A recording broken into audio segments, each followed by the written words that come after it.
Hey everyone, it's Stephanie again, and you are tuned into the review of Married at First Sight, Season 14, Episode 9. Before we get started, don't forget to click the subscribe button and the notification bell so you can be the first to find out when I post these videos. All right, guys. There is a lot to discuss this week. This week, the couples spent some personal time together. They answered some questions. The experts dropped off some questions that could help foster more intimacy. So they answered some questions, and they also each planned a date or something thoughtful for each other, just to also build on the intimacy. So the whole thing is about intimacy this week. A lot happened. If you watch the episode, you know a lot happened. So let's just jump in. I'm gonna kick it off with Jasmina and Michael. So Jasmina and Michael, at the beginning of the episode, I mean, they had a beautiful ending, but at the beginning of the episode, you can see why they're having some communication issues, and you can see more of Jasmina's end and the role that she plays in it. So essentially, they have this picnic. Michael sets up this picnic, and he buys a bunch of gifts for Feeny, her dog, and she's happy, you know, because she loves Feeny, and it was even more special to her that he's trying to connect with the dog, and he talks to her about their communication. It goes left very quick, you guys. And that was, I guess, Jasmina's response was troubling, and it was really reflective of probably why she has struggled in relationships before, because like I said, she presents very curated, very like self-assured, and so you're kind of figuring out, okay, let's see I don't want to say what's wrong with her, but what areas she needs to improve. And you can see that Jasmina's communication issues are that she's somewhat a little, and I love her, but she's somewhat a little condescending. She does not have room for improvement in terms of giving him some tools, and the way that she sees things is the way that she sees things, and she showed that a couple of times. He asked for help with communication. Hey, we're struggling with our communication, you know, the way that I speak, sometimes my tone isn't necessarily yelling. We both had a tone, and she says, well, you know, I only matched your tone. Okay, I get it. But him getting frustrated, she doesn't really allow him to have a human experience. And I like that Michael kind of stepped up for himself and said, listen, I'm a human person. I'm going to respond. I'm going to feel a way, and it's okay to feel a way. It doesn't mean that I'm being disrespectful.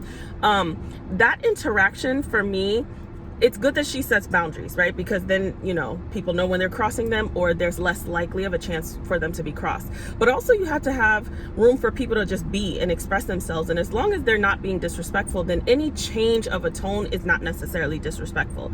So for me, Jasmina is kind of used to running it, and she's probably used to shutting down when conversations get to a space that she just doesn't like, rather than working through them.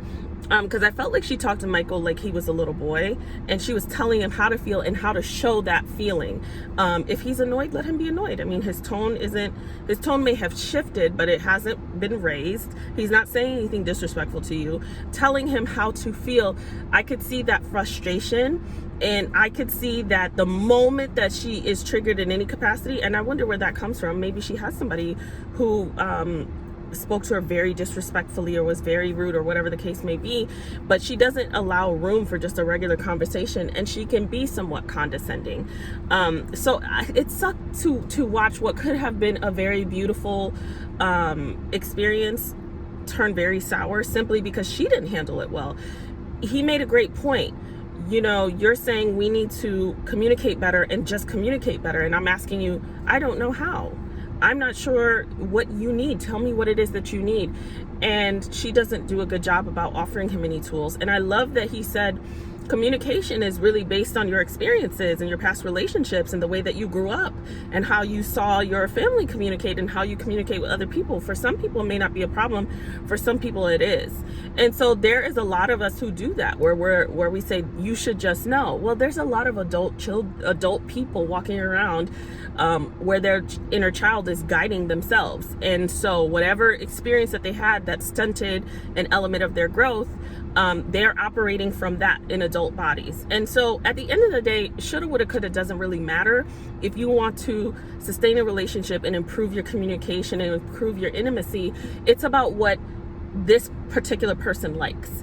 What's really important is how the person that you're with needs to interact and how you need to receive it and how you need to interact and vice versa. It doesn't really matter at the end of the day how they interacted with anybody else or what you think they should know, because if they don't know and they're asking and you don't give it to them, then you're the problem. So that part for me, that was sad. And she'll learn though. Everybody learns, or they have the capability to learn. But I thought that really sucked for him because he was trying. He really was. I think Jasmina, and towards the end of the episode, I had a little more hope, but I don't know that Jasmina's into him enough to really like get over herself and try and really, take some accountability.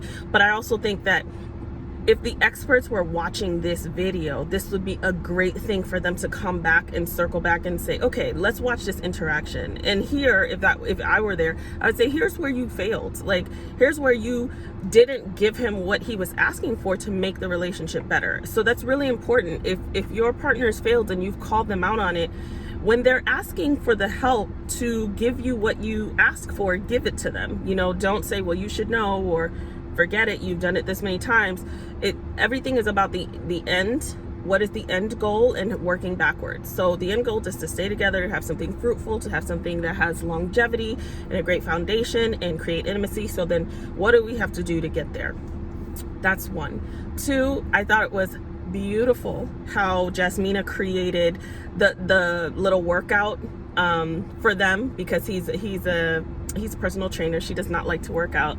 I thought it was hilarious. I laughed a lot during that scene, but I also loved that she created a space for him to be vulnerable, and that is key. It's not that just because you are who you are, whoever that could be, mom, dad, brother, sister, spouse, lover, whatever, it's not that just because who you are, you should just be given vulnerability and given transparency. Yes, we'd like to say that, okay, well, that is your spouse, so you should be. Yeah, ideally you would be. But does that person create the space for you to be vulnerable, or are they going to chuck it back in your face?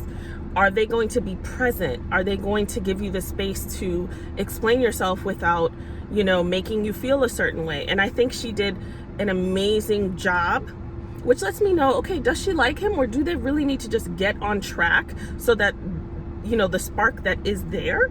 Because that's the first time I really thought there could be a really good spark between the two of them that could grow if they just handle this communication stuff much better.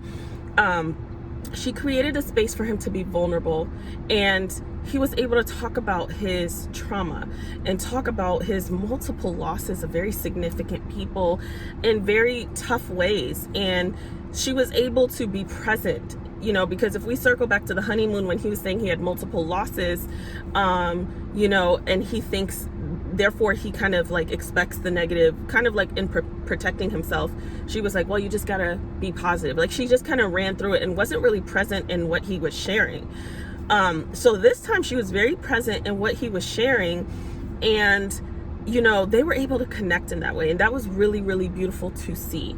Him really let her in that space that can be so hard, her really soak that in and be there for him, have touches of affirmation, touches of care, wiping the tear in his face or holding the side of his face, touching his leg, and really understanding. And him being able to express, when you have that much loss, you just learn to be this way, and she'll be able to really sit there and understand it, because it's like when you know it, but for somebody to sit there and recant it, and recant such a gruesome story, and then recant the loss after that, and the loss after that, and the loss after that, to really be in that space, there's a different level of understanding that you are able to get from that. So I really, really enjoyed those two. And after I watched their scene, I was like, you know what? If they build on this foundation, they have like a really good chance for something significant, because they themselves have said they see why they are matched, and they see what they have in common and why they would work well together. So it's about the hiccups of communication, which can be a trying thing. It could be a trying thing for couples who've known each other for years. So I really enjoyed seeing that. I have more hope for them. And yeah, I think that was a great example of not only showing vulnerability, but creating the space for someone to be vulnerable. And I think that goes even beyond these marriages. There's the quote that's always saying, you know, check on your strong friends, like, you know, because you never know what people are going through, and the person who appears to be fine is not always fine. However, you can check on them, but if you are not the space where they feel safe, then you're not gonna know. So be the safe place. If everybody's the safe place, then we can all be more vulnerable. Okay, so that's Jasmina and Michael. Next we have Lindsey and Mark.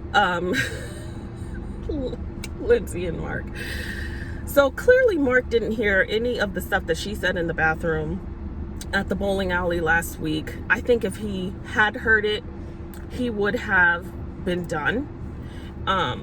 And I think that, I don't know, I wonder, I mean, if he's seen it by now, which I'm pretty sure he has, what he feels, because it was pretty low down, and she carried it through to this episode. And, you know, the thing I liked about Mark at the beginning of this episode was he was not just taking it from her. You know, she was kind of saying, I'm unhappy with you, I'm upset with you, you know, I feel this way, I feel that way. And he's like, same.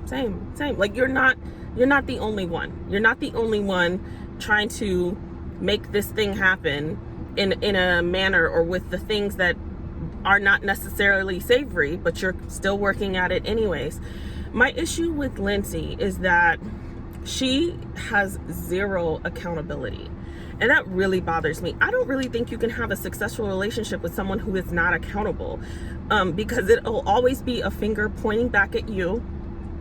And there will never be, that will get old. There will never be like true resolution and true change if the problem is always the other person, and you can never see the ways that you show up and the way that you contribute to the problem. So with Lindsey, my patience with Lindsey is not long, because she dishes it, but she can't take it. And when Mark is trying to express himself in the way that he feels wronged, she can't hear it.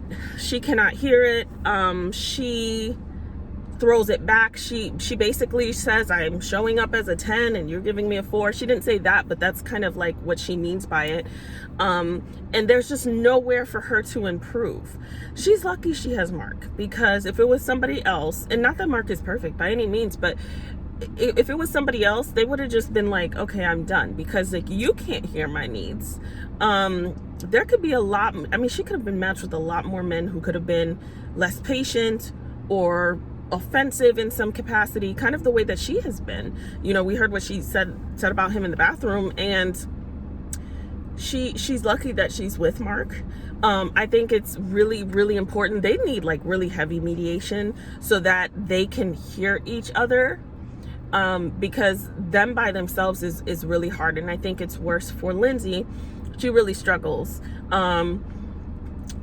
By the end of the episode, you know, they have a few bumpy days, and, you know, the guys hung out, the girls hung out.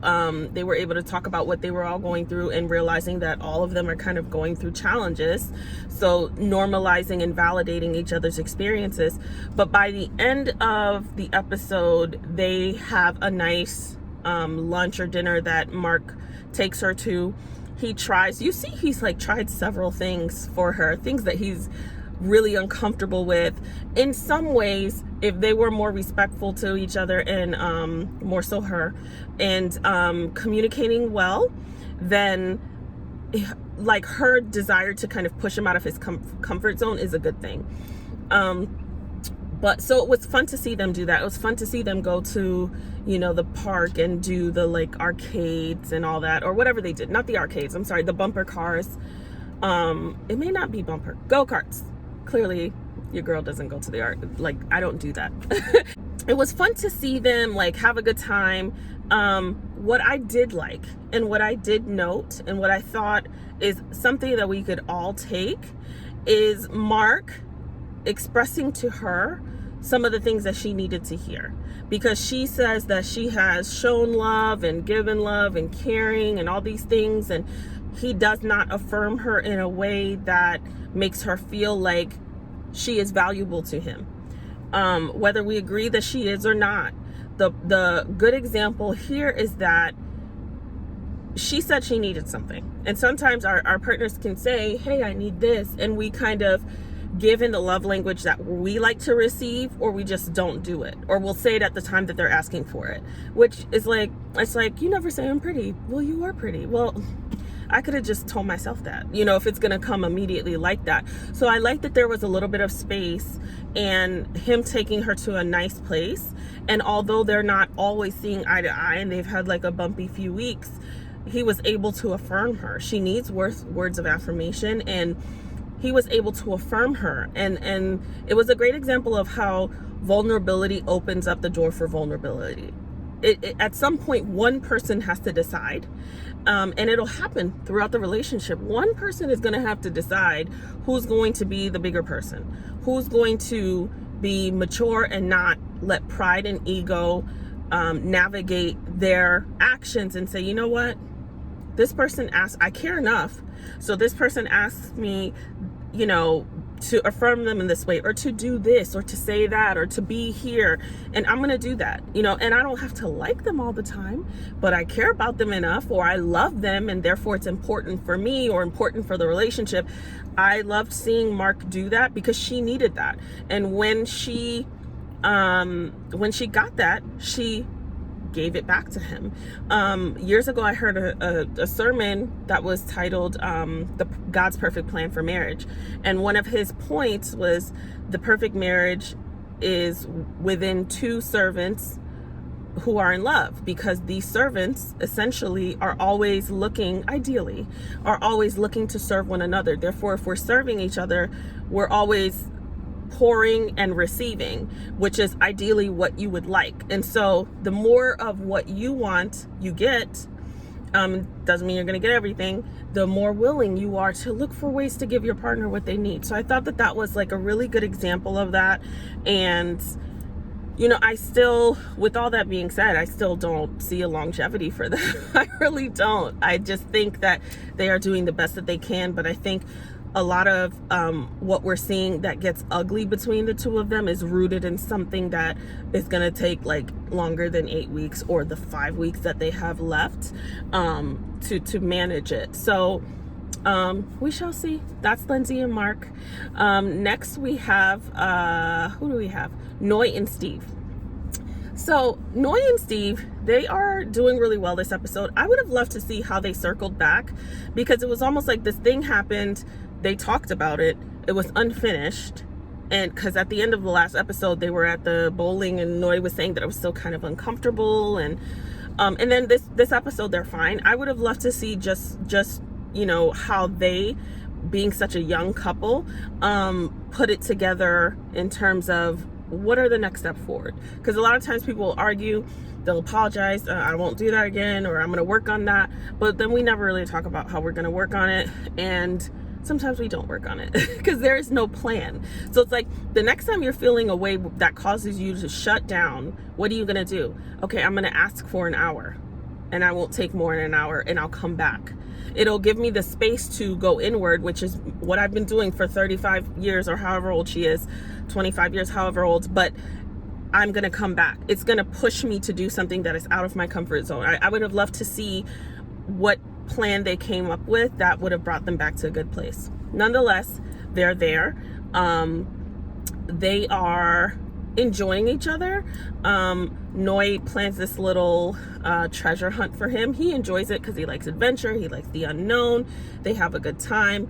He mimics the picnic that they had on their honeymoon, and he eventually says that he loves her, which I guess in our normal, outside of this experience times, 3 weeks is still not that long, but for them, because they're in it, I mean, they're fully immersed. It's like if you jump into the water, it doesn't take you long to get wet. You're wet.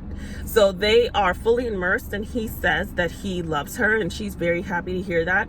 I still think that they're naturally the most organic couple. I enjoy seeing them together. I liked that when both Noi and Steve were hanging out with the guys and the girls, they talked about their experience that led them to realizing just the significance of not only the situation, but like how it made the other person feel. And for Noi, she was able to, because of his response, really see herself, almost like a mirror being held up to her and saying, okay, well, this, my actions, because probably with family or friends you've done it before and they don't care, and oh, that's just Noi, she'll circle back. But with a partner that you really love, here's how it affects them. And then it makes you look like, well, that wasn't my plan, that wasn't my goal. And it makes you a little less selfish and able to see that these are actions that I don't want to affect this person this way or our relationship.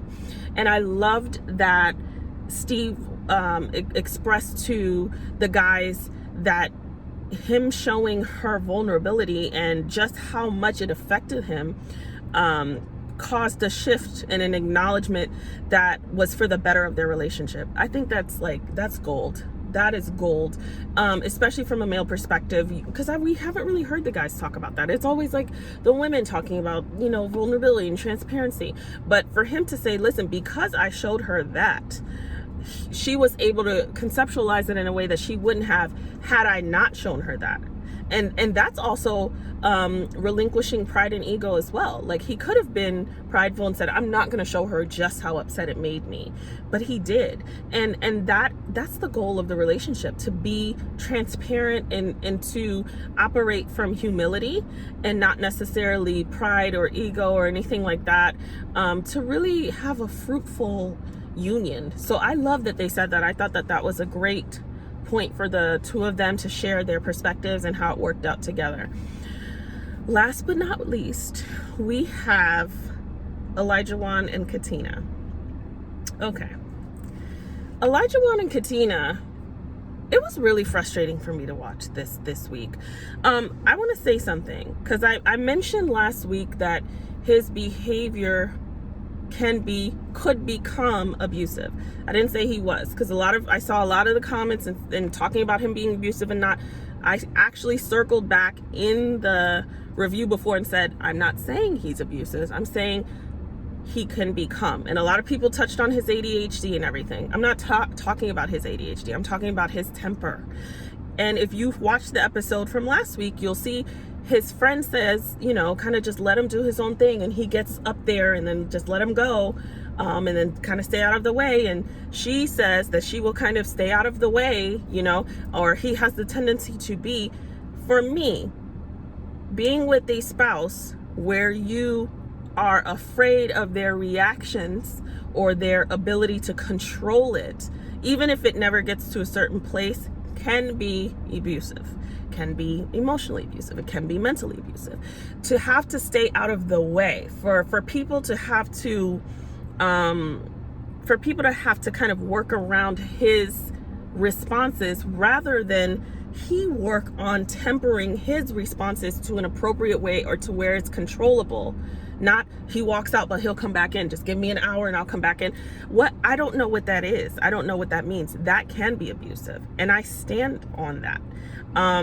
That is not a healthy dynamic where the person always gets to be an exacerbated, out of control person, and the best way to handle that is to let them do that or get out of the way, because you don't know how they'll respond, meaning that they don't have control over how they're responding. And it doesn't have to be like physical abuse.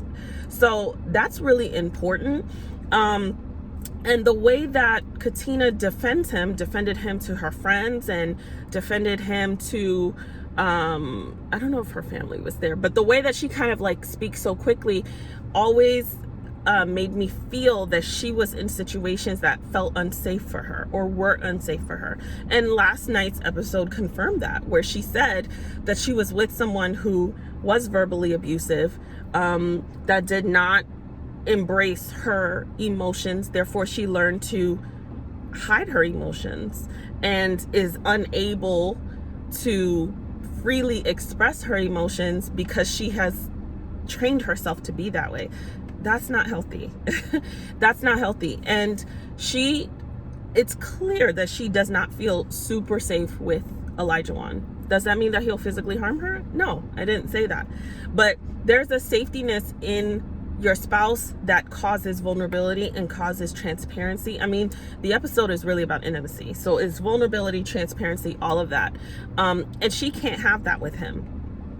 Olajuwon really pissed me off this episode because he, to make her feel that she is not good enough, to just give a highlight of a summary, he's kind of frustrated with her because he doesn't feel that she is woman enough, that she is a wife enough to meet him at his standards, and that he feels that she maybe not be adult enough, and he has to baby her.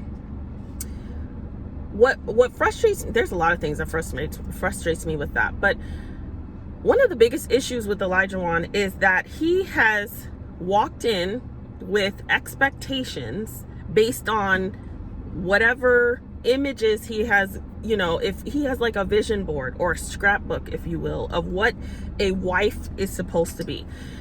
And he puts them all together and he's expecting her to be that. And it really isn't fair. We all, when you think of what do you want in an ideal spouse, people have what they want in an ideal spouse, and it's okay to have certain things. I would say have 5 non-negotiables, and then the other stuff you'll deal with. You'll either deal or you won't deal. But the 5 non-negotiables are often like religion, politics, children, certain things like that are like, we have to be equally yoked. Otherwise, for the most part, it could be problematic. Other than that, there's some other things that, yes, you look for, you ideally want. But this list that basically makes her feel so inadequate is really a slap in the face. It's really condescending for someone who pronounces the L in salmon, because he said salmon, y'all. He said, I can't even say it wrong. I can't even say it incorrectly. He said salmon when he took her on a date that basically was for him. Let me take you on a date. Let me do something special for you that really serves me, because I want you to know how to cook like this. And this is coming from a girl who didn't have to cook, lived alone, went out to eat all the time. I don't understand. And she's making efforts to reach you where you want her to. And all you can say is, well, you haven't cooked like this. And she's saying, well, I've cooked like this for you, not like this. It's such a slap in the face. It was really hard to watch him badger her and make her feel so inadequate and remind her of how she's not enough. Listen, you can want somebody who knows how to cook. First of all, cooking is a survival skill, so everybody needs to know how to do it. But you can want somebody who knows how to cook. That's fine. But the incessant highlight of her not being good enough when it's only been a couple of weeks, like she's 30 something, 31 or 32, for her to just come into a marriage. Oh, the first week, let's wipe that out. You meet at the altar, you go on the honeymoon. So it's now been 2 weeks.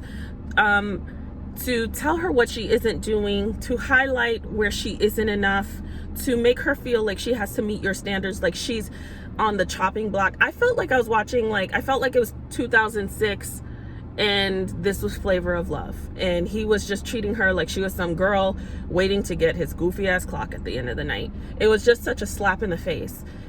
He is like putting her on trial. This is not the way that you start, first of all, this process. You guys are already married. But it's not the way that you start this process, and it's not the way that you build up your spouse.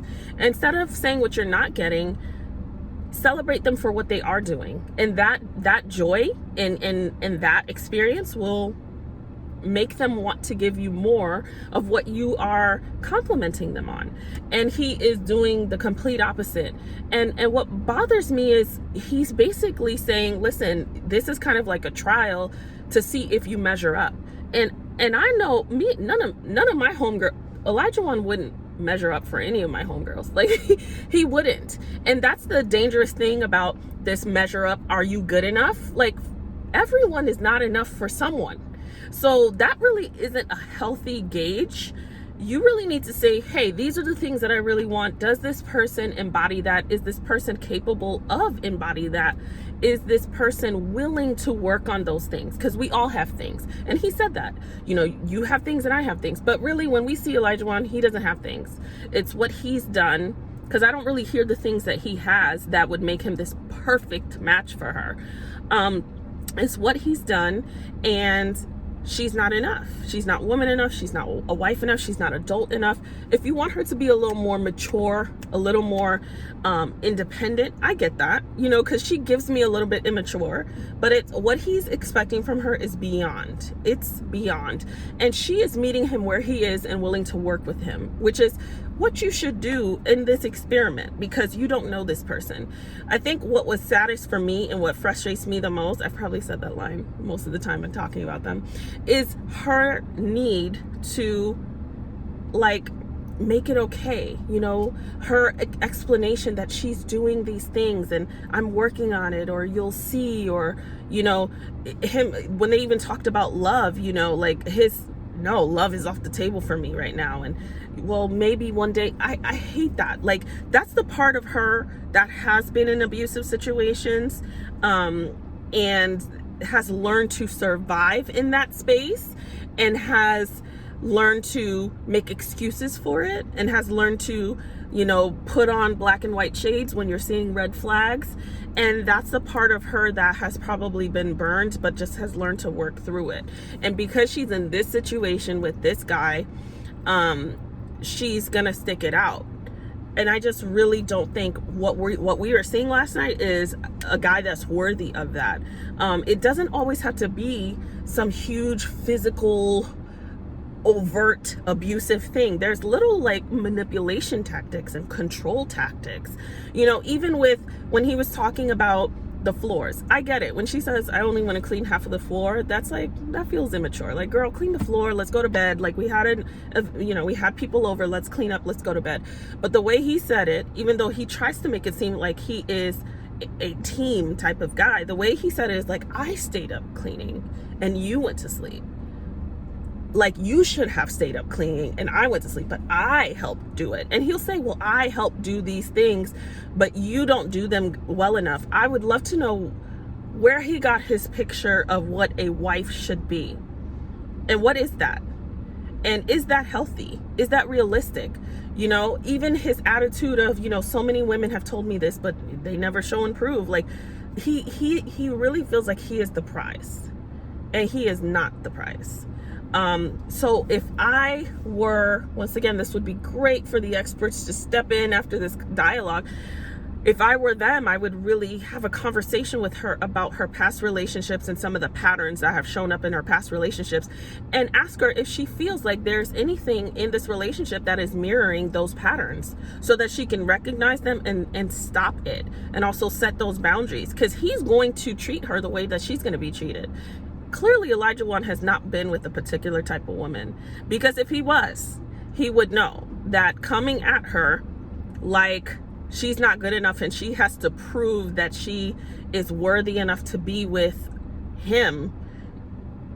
He's not been with a woman who has really challenged him and really pushed him back. And that's where you, my friend, are not enough. You're not with those type of women because they are not going to put up with your bullshit. So I really want well for her. I really do. Because watching her explain herself, she felt inadequate and almost like afraid in a way. Like, and I felt like looking at her and I watched her like almost sink into herself, in a way that maybe she's recalling events of a past relationship. And none of what he was really saying was loving or supportive or motivating or anything. And that's not what you need in life. Because with someone like that, if she masters cooking, it'll be something else that she's not doing. It'll be, you know, okay, well, the housewarming, well, you had them get it and you didn't go get it. She outsourced it. Now, is she not capable? That's a different question. If you question her ability to just be a functioning adult, that's very different. But is she not capable? I can go to the grocery store, but I also Instacart. Did the groceries get here? What is your problem? If these things are coming into place, then what is the problem? So if she works on something else, there will be something else to work on. There will always be something else to work on. And that's the problem in this whole thing. It's never what it's about. It's never just the thing that it's about. There's always levels deep. And it's important to kind of take note of that before you get in too deep. So I really hope that there's some intervention with them, because I don't like seeing that on her end. I really don't. Other than that, I don't have anything else to say. I laugh out loud when Katina says she doesn't have a problem with it. Lindsey, she's like, I don't have a problem with Lindsey, but don't talk to me on camera. Don't talk to me. Don't talk to me. Don't talk to me. I'm gonna, like, girl, just say you don't like her. Everybody's not for everyone. You guys had a fight at the beginning of this season, and just move on. That's always fun to me when she says that, but they coexist and they had a good time. As always, don't forget to tell me what you guys thought about this episode. Don't forget to subscribe, share, and comment, and I will see you guys next week. Everyone have a wonderful weekend.